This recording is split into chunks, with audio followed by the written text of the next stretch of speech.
이 프로그램은 2024년 강원특별자치도 지역방송 발전 지원 사업에 지원을 받아 제작한 것입니다.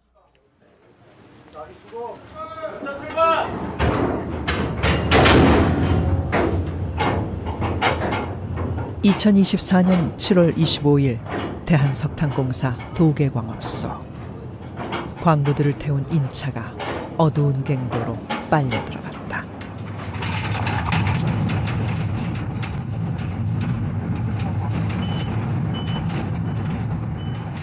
수천 미터 지하로 가는 출근길.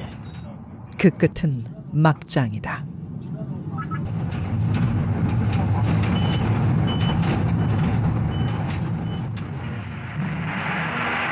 이 나라의 부흥을 상징하는 듯 우리나라 지하자원 중 가장 큰 비중을 차지하고 있는 석탄의 개발 사업이 활발히 진척되고 있습니다. 전쟁 직후인 1950년대 석탄 산업은 한국 경제의 핵심이었다.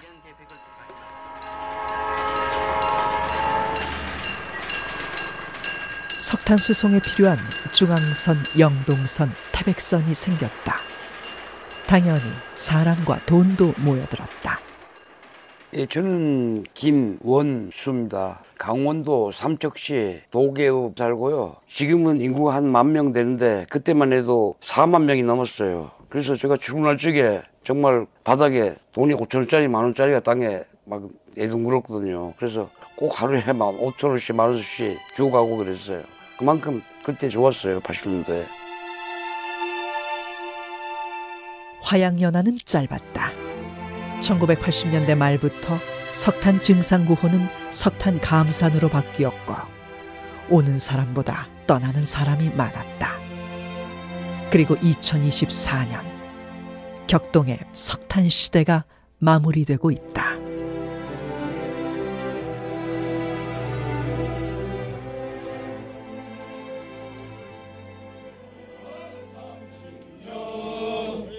무엇을 하였느냐? 무엇을 바라느냐? 나 죽어 이 강산에 묻히면 그만이지. 다시 대한민국 광부라면 누구나 외운다는 광부의 노래. 고 김민기 선생의 늙은 군인의 노래를 개사한 이 노래에는 광부들의 고단함과 흘러간 세월에 대한 서름, 그럼에도 굳건한 산업역군으로서의 자부심이 녹아있다. 1936년 첫 삽을 뗀 강원 태백의 장성광업소. 하지만 석탄의 수요가 줄어들자 장성광업소도 폐광을 피할 수 없었습니다. 장성광업소가 88년 만에 역사의 뒤안길로 물러나게 됐습니다. 한때 대한민국 최대의 탄광이었던 장성광업소가 지난 7월 폐광했다. 이제 우리나라의 국영 탄광은 강원도 삼척의 도계광업소 한 곳만이 남았다. 어쩌면 현존하는 대한민국의 마지막 광부들에게 우리는 묻고 싶었다. 광부의 마지막 노래를 만든다면 어떤 이야기를 담고 싶나요?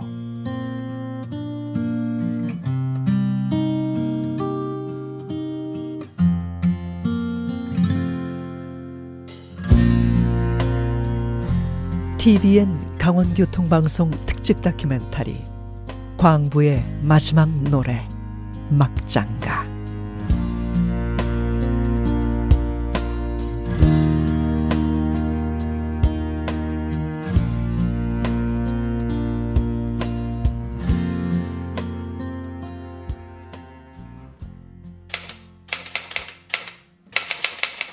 제1장 햇돼지 잡는 날.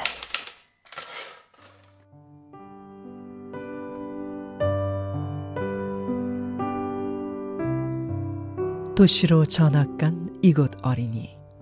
미술 시간에 집도 새까맣게, 사람도 새까맣게, 냇물도 새까맣게. 그런 그림을 그렸다는 소설 같은 이야기. 광부 출신 시인 정선 진폐상담소 소장 성희직 씨가 지은 탄광촌이란 시다.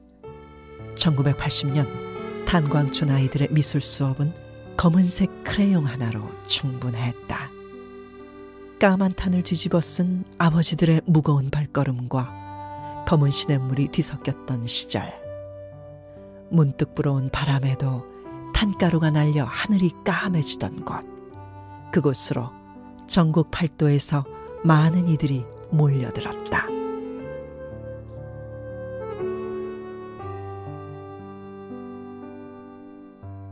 정선 징패 상담소 소장직을 맡고 있는 성희직입니다. 저는 고향은 경북 영천이고요. 여기 온 거는 86년 2월 달에 탄광일 하기 위해서 왔었고요.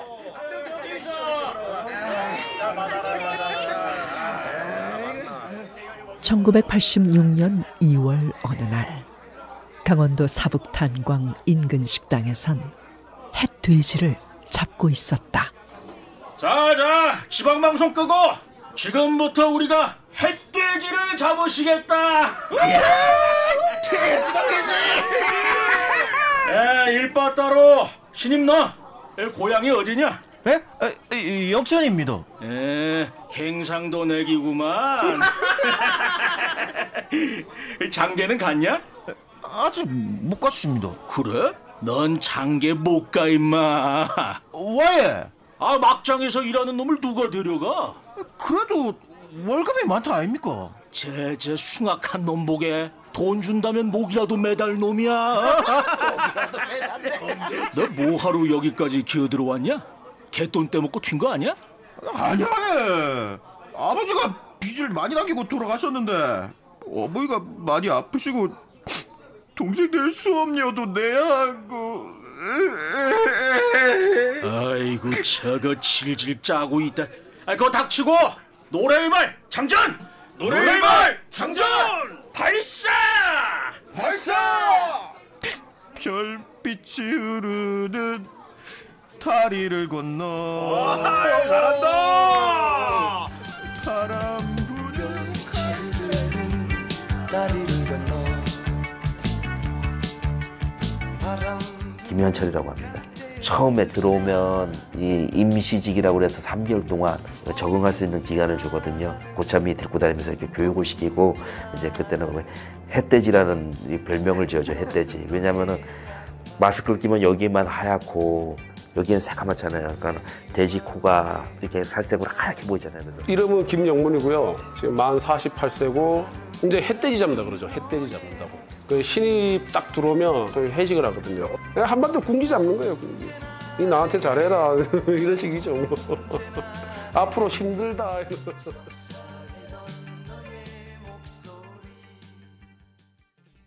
석탄산업 최전성기였던 7, 80년대 광부가 돈을 잘 번다는 소문에 전국에서 사람들이 몰렸다.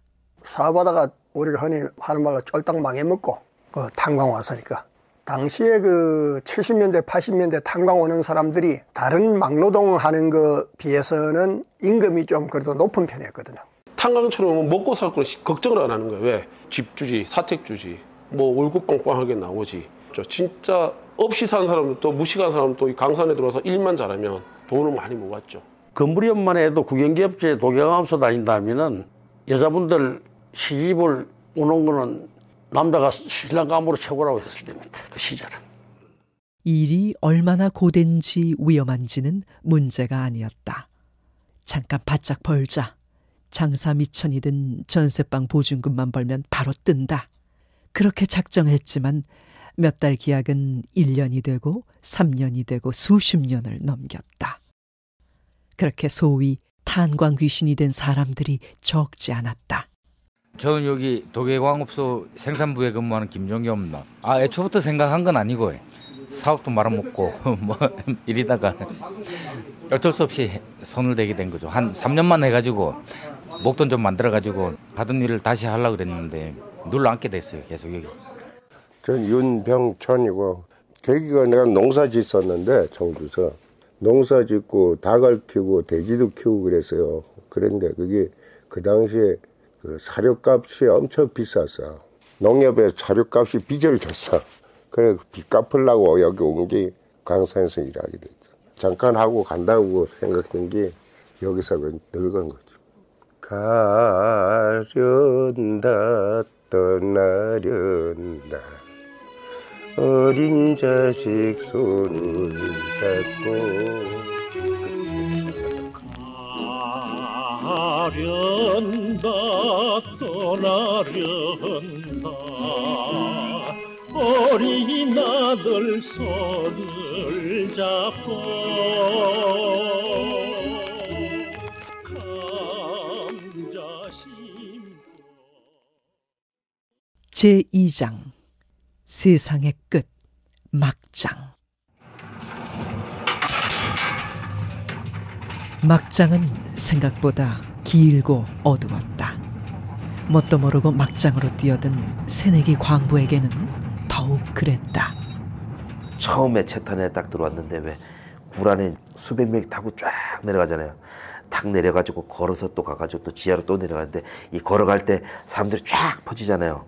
그럼 누가 누군지 모르는 거예요. 그건 똑같은 마스크 꼈고 똑같은 아이바 쓰고 똑같은 가방을 다 옷가방을 메고 가는데 누가 누군지를 어떻게 알아요? 내가 가야 되는 데가 어딘지도 모르고. 그 찾아가면 길을 잊어먹잖아요. 가만히 서 있었어요. 그러니까 갔다가 애가 안 보이니까 다시 데리러 온 거예요. 야, 그래도 네 보기보다 똑똑하다. 그래도 어디 안 돌아다니고 가만히 있네. 그렇게 찾아 들어간 막장은 전쟁터였다. 발파와 석탄채굴이 번갈아 이루어지고 지주 사이로 탄가루와 돌가루가 뒤섞여 쉴 새 없이 쏟아졌다. 일단은 갱내에서 들어가면은 이제 갱도 굴진해서 지하철 공사장 하듯이 그렇게 암석층을 이제 뚫고 굴을 파고 들어가잖아요. 그러면은 탄맥이 뭐 폭이 좁은 데는 뭐 한 1m, 2m 형성되기 많아요. 그러면 안반층을 부수는 작업을 하는 사람들은 굴진부, 그 다음에 이제 직접 탄을 캐는 사람들은 채탄부. 그렇게 채탄 광부가 최전선 우리가 흔히 막장이라고 하는 막장에서 탄을 캐는 사람들이 바로 이제 석탄을 캐는 사람들이 채탄부인 거죠. 수직 30m당 섭씨 1도씩 오르는 지열과 지압, 분진과 소음. 채탄층이 깊을수록 통로는 좁다. 푹푹 삶아지듯 찌는 더위도 이겨내야 하는 고통이었다. 먹고 살자고 하는 일이니 막장에서도 먹어야 한다. 그래야 또 일할 수 있다.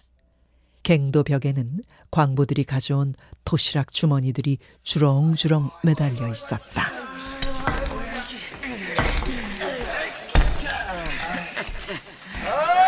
밥 먹고 하자. 아이고 드디어 시간 먹고 아이고 도시락 먹자. 더워라. 아이고 김씨, 도시락 뚜껑 열어봐. 박씨도. 에? 왜요 형님? 도시락 검사하시게요? 아이 그냥 밥 좀 줘. 오늘 얻어 먹어야 돼. 응? 왜? 박씨도 나한테 밥 좀 덜어놔. 에? 또 도시락 놓고 오셨구만. 아니야. 뭐가 아니야? 아휴, 가져오긴 했는데 어떤 분께서 가로채 버리셨어. 왜? 누가 가로채? 여기서 누가? 저기 서생원께서 찍찍찍찍 그냥. 이렇게 비닐봉지에 넣어서 이걸 이제 딱 내비두면 이렇게 걸어놔도 지들이 점프를 해. 영리해요. 되게 영리해. 점프를 하고 그 딱 안착을 해갖고 봉지를 뜯어. 그 안으로 들어가. 그래서 사사삭 모르고 이제 도시락 까먹으려고 손을 딱 대면 봉지 구멍 만들어 머리를 축 내밀어. 지도 놀라고 나도 놀라는 거야. 선한 곳에 이래 또 걸어놓고 이러면 도시락 지가 많이 먹었어요. 그래서 관리를 잘해야죠. 천방 같은 데 쭉 이래 걸어놓죠. 지가 이제 이게 학습 능력이 발달돼가지고 어떻게도 그걸 또 이래 막 공격한다니까요. 광부에게 휴식의 개념이 희박하던 시절, 공휴일에 쉬는 것조차 어려웠다. 10년 경력의 광부이자 탄전문화연구소를 만들어 30년 넘게 운영 중인 정현수 씨의 말이다. 제가 광업소를 다니던 시절은 80년대인데 석탄 증산이 국가의 시책이었습니다. 국가에서는 증산량을 할당을 줘요. 아무런 조건 없이 무조건 몇 톤을 생산해 명령을 하달합니다. 그러면 생산량을 맞춰야 되죠. 한 달에 휴가 한 번 나면 정상이고 휴가가 2번 나면 많이 난 거였어요. 토요일은 당연히 일하는 거고 일요일 날 쉬는 날이어서 그러니까 정상적으로 한 달에 4번 정도는 공휴일이 나야 되는데 광업소는 전국적으로 공휴일이 1번 내지 2번밖에 안 납니다. 야, 막장 무너지겠다. 이 재수없게 한숨. 너 정말 왜 그래? 돌아오는 일요일이 엄니 회갑잔치랍니다. 그래서? 이번 달 휴일 2번 다 썼거든요.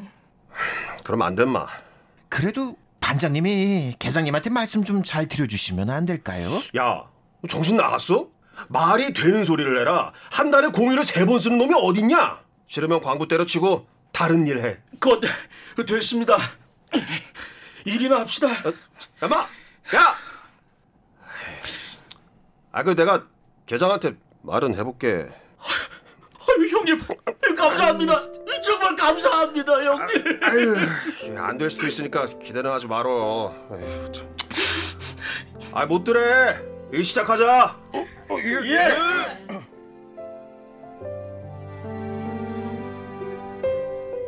막장 드라마.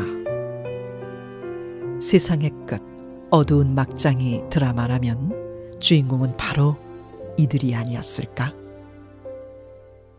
광부란 이름의 누군가의 아버지요, 누군가의 아들, 또 누군가의 남편이었던 이 사람들 말이다.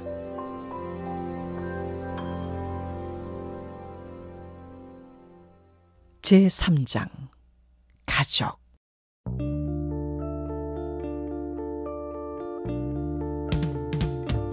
언젠간 가겠지. 먹고 사는 게 생존의 문제였던 그 시절, 광부로 일한다는 건 가족을 굶기지 않을 수 있다는 말이었다. 제가 중학교, 고등학교 내내 그랬지만 남의 집 살이를 했어요. 그래서 그 집의 여건이 안 좋으면 방빼 이러면 다른 집으로 옮겨야 되거든요. 주인집 아들이 부당해서 제가 뭐 야단치거나 아니면은 뭐 어떻게 해서 그 아이가 울면 그 아이가 잘못했는데도 제가 사과해야 되고 제가 욕을 먹거든요. 저도 그런 서러움을 느꼈었고. 그런데 집을 준다는 거예요. 사택을 제공한다는 거예요. 다들 흥분되는 거죠. 그 광업소만 들어갈 수 있다면 집안의 형편이 모두 풀리는 거예요. 내 맘대로 고기다, 고기. 오랜만에 먹는 고기라 그냥. 얘들이 이날만 기다려. 김택중 씨. 예. 여기요. 최기현 씨. 네. 자요. 네, 감사합니다. 이영준 씨. 예. 영준 씨는 사람이 왜 그래요? 아니, 미스 김, 왜 그래? 제가 모를 줄 알아요? 좀 전에 고기표 타 가셨잖아요. 그거 하나 더 받겠다고 양심을 팔아요? 무슨 소리야? 아까 타간 건 우리 형 몫이야. 그래요? 그렇다니까. 사람을 뭘로 보고. 참나. 미안해요. 여기요. 받아가세요. 웬만한 광업소에서는 한 달 한 번 고기표라는 전표를 제공했다. 이를테면 식권 같은 것인데 지역의 아무 식당에 들어가 돼지고기를 사 먹을 수 있었다. 돼지고기 기름이 목에 낀 탄가루를 씻어내려준다는 미신도 한몫한 일종의 복지제도였다. 외식하는 날이 귀했던 시절, 고기표 식권이 나오는 날 광부의 어깨에는 한껏 힘이 들어갔다.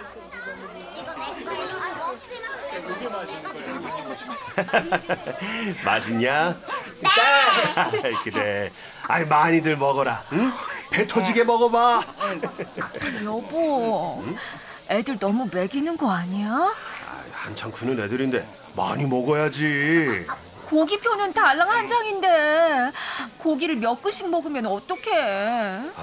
왜 그래? 응? 내 새끼들 입에 먹을 거 들어갈 때 같이 좋을까? 그걸 누가 몰라? 당신도 고기 좀 먹어. 자꾸 시끄러워. 술이나 한잔 따라봐.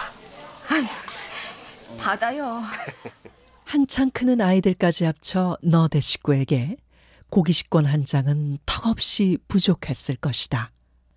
광부 아버지는 그 부족한 고깃값을 벌기 위해 한 달 2번쯤 있는 휴일까지 출근을 해야 했다. 가족을 위해 만근을 자청한 광부 아버지들의 꿈은 무엇이었을까?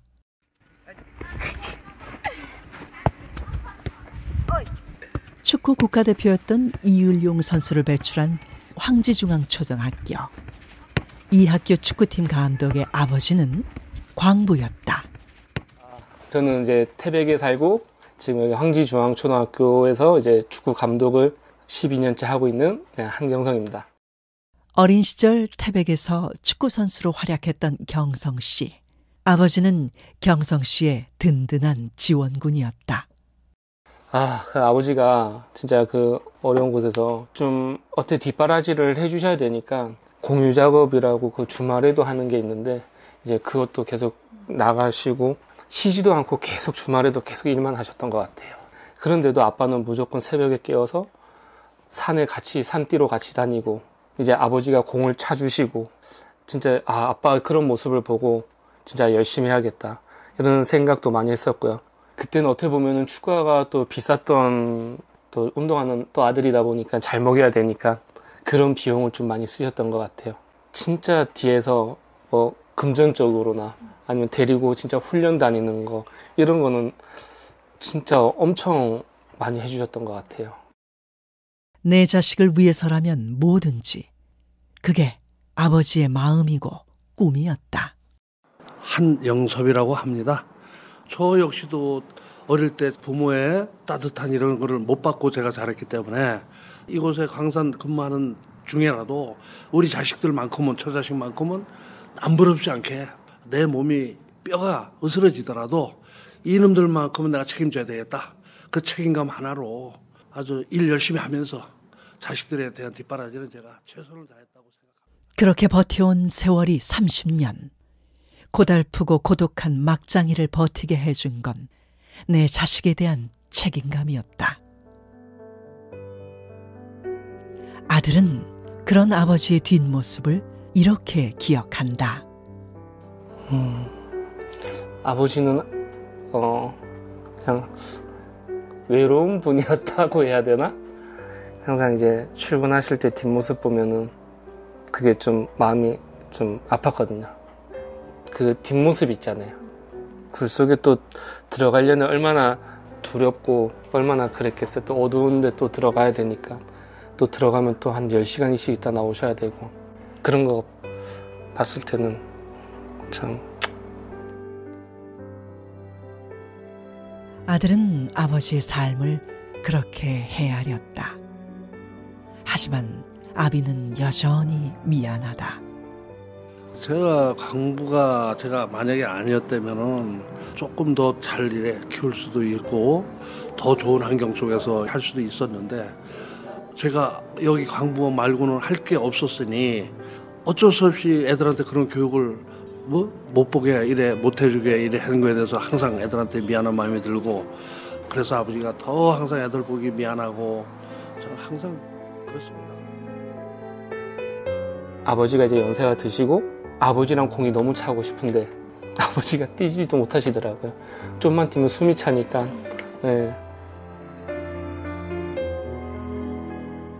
네, 아버지가 이제 약주 한잔하고 들어오시면은 울고 넘는 박달재 그 노래를 아버지가 하여튼 어린 나이에 19살, 20살 때 충주에서 이제 태력으로 오셨잖아요. 그때 이제 박달재를 넘어서 이렇게 오신다 그러더라고요. 네. 외로움, 거기에 엄마랑 이제 형제들 다 놔두고 고향에 대한 그리움 뭐 이런 것 때문에 이제 약주 하시면은 항상 그 울고 넘는 박달재를 그렇게 부르시던 기억이 있어요. 천둥산 박달재는 울고 넘는 우리 니마.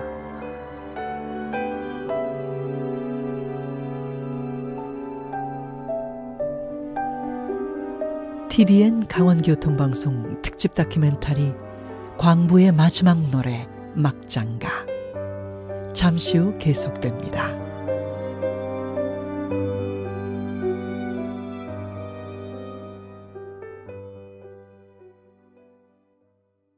TVN 강원교통방송 특집 다큐멘터리 광부의 마지막 노래 막장가 제4장 광산촌의 여자들. 그냥 징그럽다 징그러워. 어? 하루 안 빠지고 갱부복을 빨아대야 되니 원. 이럴 줄 알았으면 일로다가 시집 안 왔을 거예요. 얼씨구, 누군 뭐 오고 싶어서 왔나? 한순간 눈이 삐어서 온 거지. 진짜 내가 눈이 띄었지. 갱부복 빨래하려고 시집 온 건 아닌데. 전국 각지에서 모여든 사람들로 북적였던 광산촌. 닭장 같은 사택들이 길마다 빽빽하게 늘어서 있었다. 10평 남짓한 집안에는 부엌 하나, 방 하나. 아침이면 공용 화장실과 상수도 앞으로 사람들이 줄을 지었다. 아내들은 이 열악한 환경 속에서 살림을 꾸려나가야 했다. 그나마 개울물이 있는 빨래터는 여성들만의 해방 공간이었다. 그나저나 정주때 어젯밤에 신랑 몇 시에 들어왔어? 자다가 깨보니까 언제 들어왔는가 옆에서 자고 있더만요. 그렇지? 왜요? 아, 우리 집 인간하고 그 집 신랑하고 요 앞에 다방년 만났나 봐. 어머 또요? 못 살아 내가. 막장에서 돈 벌어다 엉뚱하게 다 갖다 바치고 이 인간을 그냥. 아유 좀 이따가 아재들 출근 시간 다 됐어. 그 이장입니다. 주민 여러분, 지금 광부 아저씨들 출근 시간입니다. 여자분들은 밖으로 나오지 마시기 바랍니다. 다시 한번 말씀드립니다. 지금은 광부 아저씨들 출근 시간입니다. 절대로 나오시... 광부들의 출근 시간과 여성들의 외출이 무슨 상관이란 걸까? 저도 뭐 어릴 때 많이 봤는데 광부들이 출근하는데 이분도 자기 집안 일을 봐야 되니까 금방 앞길을 가로지를 때가 많아요. 뭐 거의 5m 정도 앞 가로지른 정도도 아니죠. 그런데 거기다가 도시락을 던지면서 어디서 못 배워 먹은 년이 재수없게 남의 출근길에 이러면서 그리고 집으로 되돌아갑니다. 그럼 집에 돌아가서 아니 당신 출근 왜 안 했어? 그러면 아니 못 배워 먹은 그 여자가 말이야 이러면서 앞길을 가로질렀다고. 그리고 집에 가 있으면 이 아내가 수소문을 합니다. 그럼 그걸 찾지요. 동네가 작으니까 그렇게 한 분이 누군지 알아요. 그럼 그분이 잘못한 거를 주변에서 얘기를 들으니까 두부 한 모, 막걸리 하나 가지고 사과하러 옵니다. 출근을 하는 광부의 앞을 여자가 가로지르면 재수가 없다. 탄광촌엔 유난히 금기가 많았다. 갱 안에서 휘파람도 불면 안 됐다. 막장이 무너질 때 소리가 휘파람 소리하고 비슷해서였다. 죽을 사자는 불길하다고 해서 밥을 담을 때 내주걱은 푸지 않았다. 크고 작은 사고가 잦은 탄광이다 보니 무사평안을 기원하는 미신들이 자리했다. 광부의 삶이 목숨을 걸어야 할 만큼 위태로운 것이었다는 방증이다.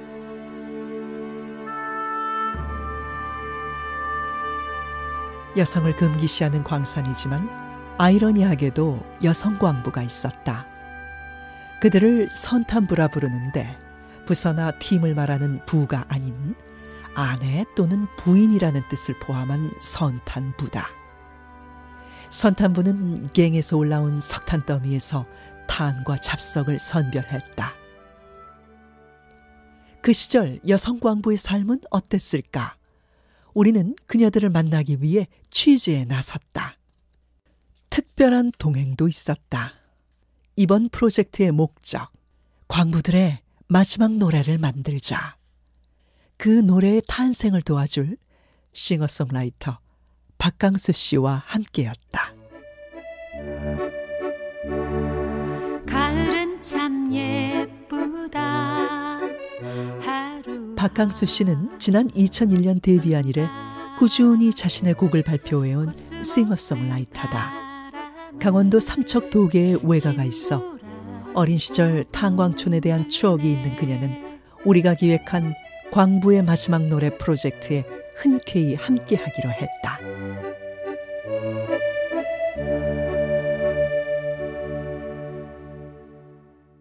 그리고 우리는 도계에서 여성광부 김매화 씨를 만났다. 여기서 사신 지는 혹시 오래되셨어요? 여기 아마 20년 살았어요. 내가 집이 없으니까는 나무 셋방에 돌아다니기가 15번을 있어 해가지고 여기까지 왔어요. 20년 경력의 선탄부 김매화 씨 집은 도계 읍내 뒷골목. 팔순의 야윈 체구만큼이나 작은 집이었다. 선탄부 일을 시작한 건 1976년.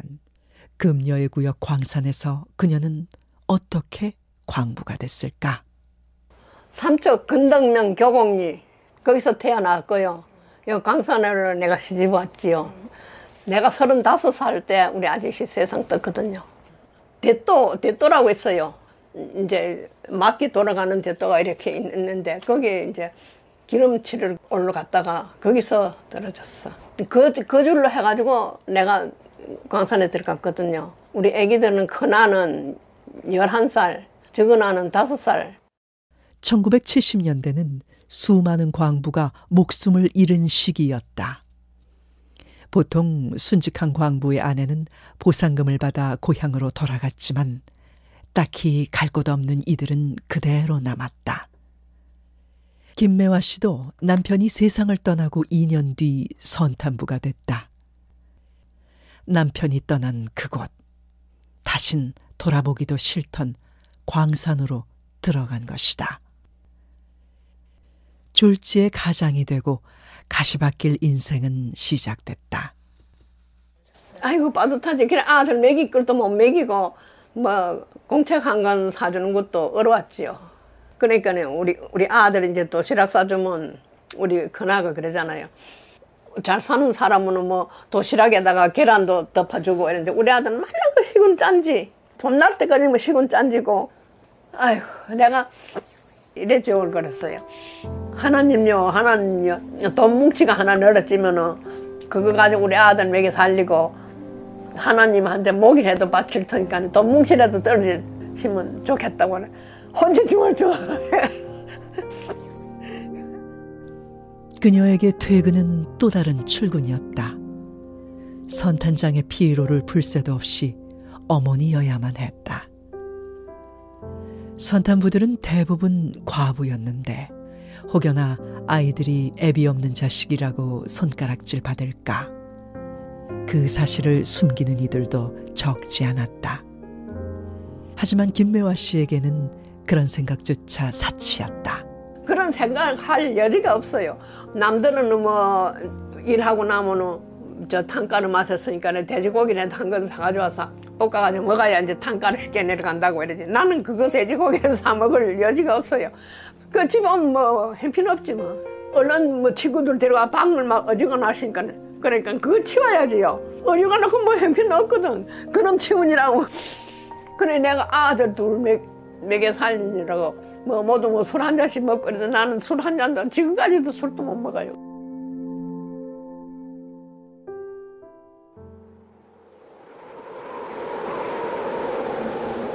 겨울철이 가장 힘들었다. 얼어붙은 석탄과 돌에 손이 달라붙어 장갑을 끼고 있어도 동상으로 고생했다. 우리 처음에 들어가가지고는 참 고생 많이 했어요. 탄이 내려오면 우리는 이제 품질 내는 사람이니까 탄 내려가 빻아가지고 내려가고 돌은 우리가 또 골라가지고 이런 돌을 우리가 이 등으로 다 업어서 저 보다자이라고 이제 그거 다 갖다 버리고 이랬어요. 하도 문제가 많이 나면은 집에서 저런 타월을 가져가서 이래 짠매가지고 수건 털어보면 맨 문제고 얼굴도 매론도 없고 목도 막 칼칼하고 막 이랬지 그래 이랬어요. 김매화 씨의 폐에는 탄가루가 쌓여갔다. 결국 오른쪽 폐를 잘라내야 했다. 그렇게 일하고 번 돈은 한 달 7,000원. 남자 광부들이 2만 원 안팎을 받을 때였다. 김매화 씨는 그 시절 모든 월급 명세서를 지금도 보관하고 있었다.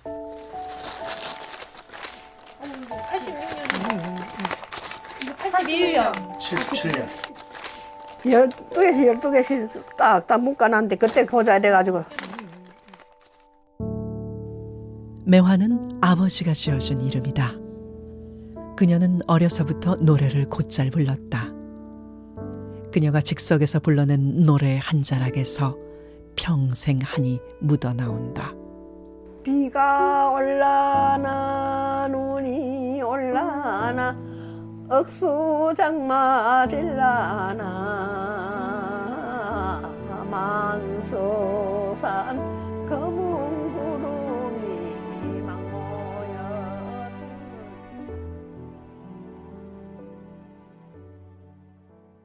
제5장 어떻게 기억할 것인가. 전두환 대통령은 강원도 탄광지대를 시찰하고 광부들을 격려했습니다. 1970, 80년대 산업화를 향한 열망 속에 석탄 산업에 대한 국가적 장려 정책이 줄을 이었다. 많은 젊은이들이 제각기 빛나는 꿈을 꾸며 탄광촌으로 향했지만 국가는 그들의 안전을 담보해주지 않았다. 80년대는 모든 광업소가 늘 나오는 얘기가 선생산 후 안보였습니다. 이 안보는 지금 같은 뭐 통일 안보 개념은 아니고 안전을 그때는 안보라고 불렀습니다. 우리말로 다시 풀면 선생산 후 안전이라는 얘기, 안전은 뒷전이라는 얘기입니다. 석탄 증산, 탄질 향상. 정부의 의도는 단호했고 탄광회사는 이에 호응했다. 무모한 생산 동료의 문화 속에서 희생되는 건 광부들 뿐이었다. 많죠. 뭐 죽탄 사고라든가 땅에는 지하수가 그러잖아요. 이 지하수가 보여 있는 거예요. 땅 밑에. 그러다 석탄을 캐다 보면 그게 물하고 탄하고 섞여 확 터져버린 거예요. 시멘트 공구리처럼 쫙 밀려봐요. 그러면 그게 밀리면 사람이 그대로 쓸려나가면 사지가 다 찢겨나가요. 기억나는 일이 뭐 진짜 어떤 사람은 이 지중옥에 이래 묻혀서 걸려갖고 위에서 막 사람이 이렇게 찌어 있을 때 있어. 그러면 막 몸을 다리가 걸려있으면 다리를 자르라고 막 그러고 그래. 자기 다리를 도끼로 막 자르라 그러는데 그거 못 자르겠더라고.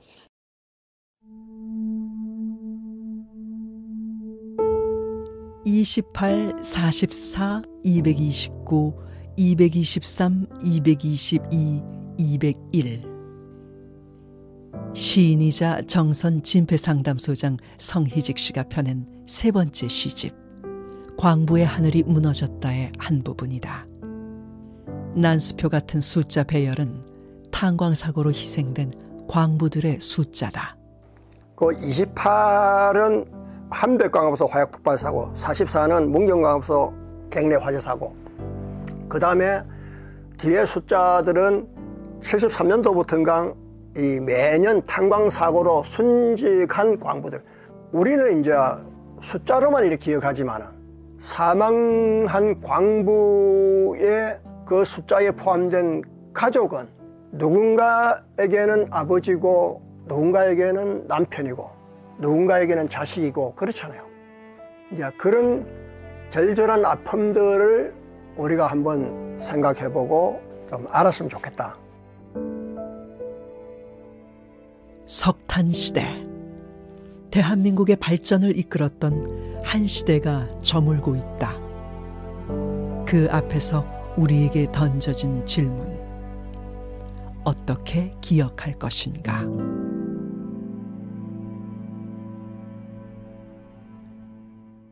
더는 나아갈 수 없는 곳. 탄광의 끝이 막장이다. 그 누구도 갱도 속 삶을 조명해주지 않을 때 그들 이름 석자라도 기꺼이 기억해주고 싶어하는 한 사람이 있다. 현직 광부이자 우리나라 최초 광부 사진작가 전재훈 씨. 그는 막장한 광부들의 모습을 필름에 담는다. 그가 광부 사진을 찍을 때마다 반드시 하는 일이 있다. 저는 이제 그 기록물의 중요성을 나름대로 인물을 제가 초점을 맞췄고 또 인물에 대한 실명을 맞췄어요. 그래서 제 작품집은 다 실명으로 나가요. 예를 들어 전 단체 사진에 그 반드시 그 실존 인물을 다 넣거든요. 이게 100년 후에 이 사람이 누구였어? 이게 중요하지 않겠어 이게?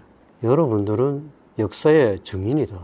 여러분들 선배도 그렇고 아버지도 그렇고 지금까지 삶을 여기 탄광하고 유지했는데 이런 기록 작업을 안 하고 그냥 없어지면 존재 가치가 없다. 반드시 이건 해야 된다. 자부심을 가져라. 우리나라가 발전하는데 초석이었고 원동력이었다.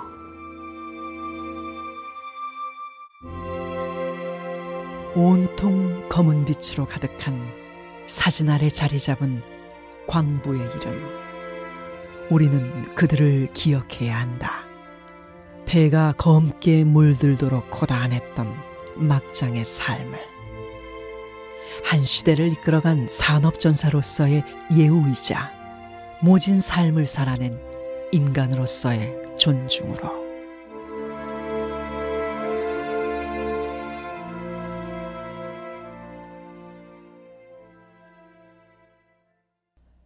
막장, 광부의 마지막 노래.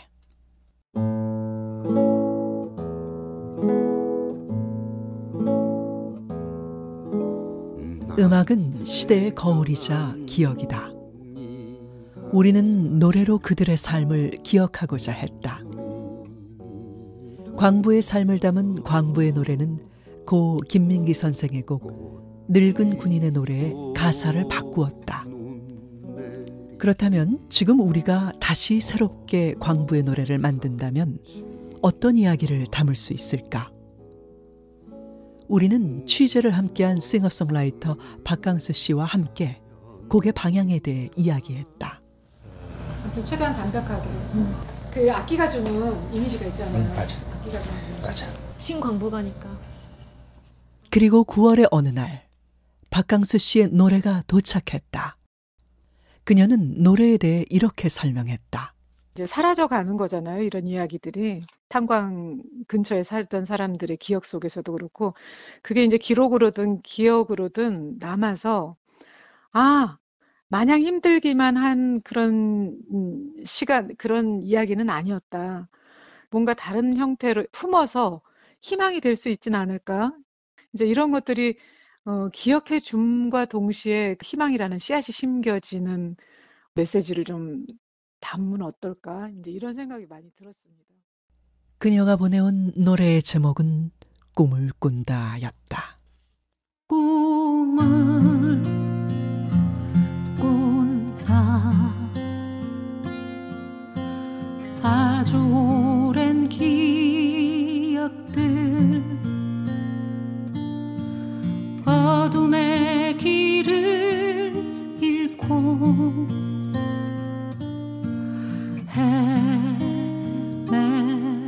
헤매이다. 다시 한번 살아 숨쉬는 날들, 노래할 수 있을까? 희망.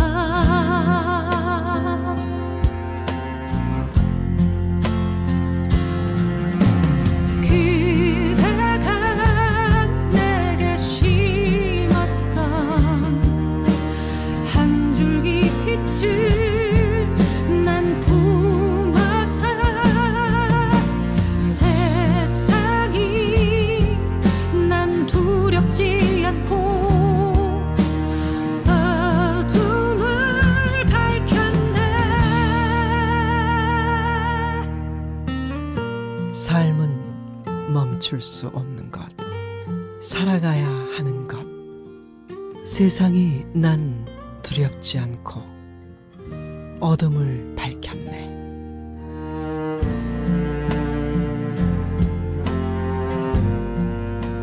저는 그렇게 생각해요.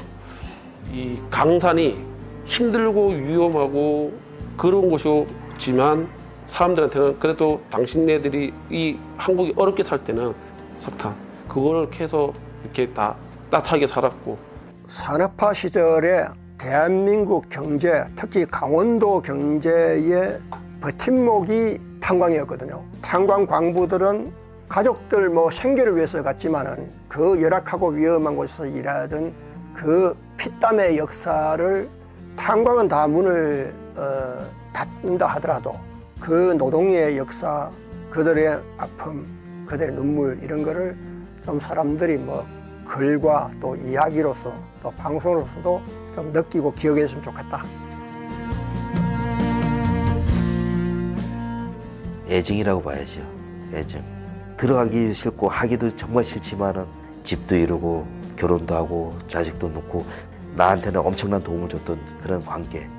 예, 고맙고 말고죠. 광산 없으면 우리 여태까지 못 살았을 것 같아. 광산 안 왔으면 내가 돈도 없이 거지 세월을 할 텐데 밥 먹고 애들 키우고 돈 벌고 했으니까 엄마 아빠는 똑같은 거지.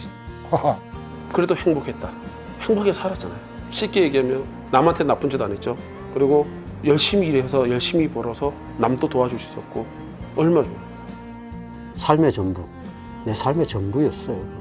평생을 광부로 살았어요. 저는 탄광밖에 몰랐어요. 저는 광산밖에 몰랐어요. 뭐 다른 생각이 안 나는 것 같아요. 탄광, 광부가 전부였고 막장 생활이 전부였잖아요.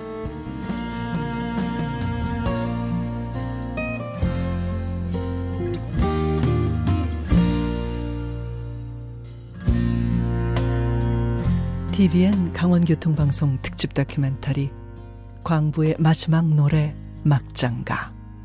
지금까지 기획 이지영, 나레이션 김상현, 작가 조수연, 연출 최하나, 고신이었습니다.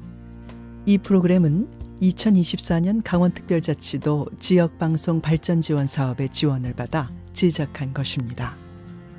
광부의 마지막 노래 꿈을 꾼다는 TVN 강원교통방송 유튜브 채널을 통해 다시 들을 수 있습니다.